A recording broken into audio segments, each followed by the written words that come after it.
ایک دن ایک غریب اور مجبور کسان حضرت خواجہ غریب نواز کی خدمت میں حاضر ہوا۔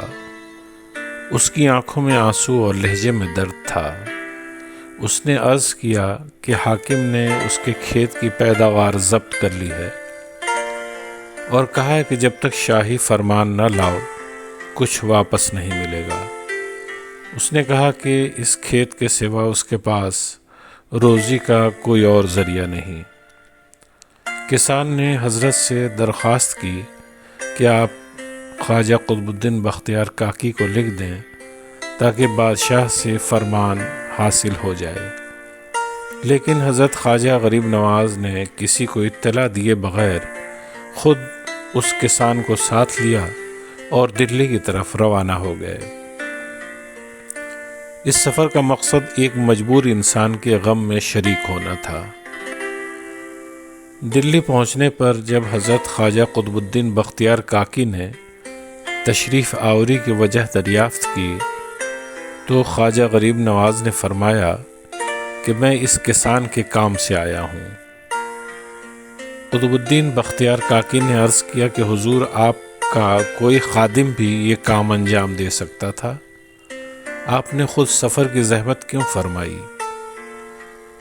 خواجہ غریب نواز نے فرمایا کہ جب انسان ذلت اور غربت میں ہوتا ہے تو خدا کی رحمت سے سب سے زیادہ قریب ہوتا ہے۔ جب یہ شخص میرے پاس آیا تو نہایت رنجیدہ تھا۔ کسی کے رنج میں شریک ہونا بھی عین بندگی ہے، اس لیے بندگی کی ادائیگی کے لیے میں خود حاضر ہوا ہوں۔ اس کے بعد خواجہ قطب الدین بختیار کاکی سلطان شمس الدین التمش کے دربار میں گئے اور اس غریب کسان کے لیے شاہی فرمان حاصل کیا۔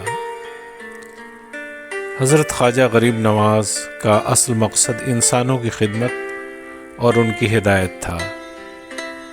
دارا شکوہ نے سفینۃ الاولیاء میں لکھا ہے کہ ان کی آمد سے بہت سے لوگوں کو ہدایت کی روشنی ملی اور گمراہی کے راستے کو چھوڑا۔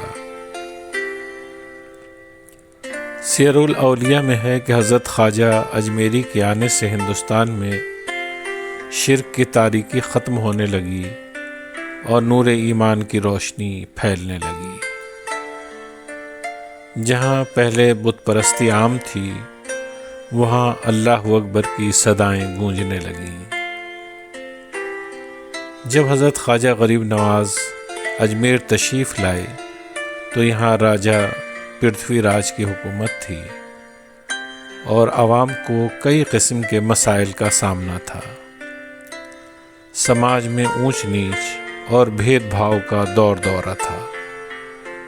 اس ماحول میں خواجہ صاحب نے پیغام دیا کہ تمام انسان برابر ہیں، کوئی اونچ اور کوئی نیچ نہیں ہے، سب کے ساتھ اچھا برتاؤ کرو، سب ایک ہی اللہ کے بندے ہیں۔ آپ کے پیغام سے متاثر ہونے والوں میں عوام کے ساتھ ساتھ راجہ کے قریبی لوگ بھی تھے۔ ابو الفضل نے آئین اکبری میں لکھا ہے کہ حضرت خواجہ اجمیر میں مقیم ہو گئے اور رشد و ہدایت کے چراغ روشن کیے، جن سے گروہ کے گروہ فیضیاب ہوتے چلے گئے۔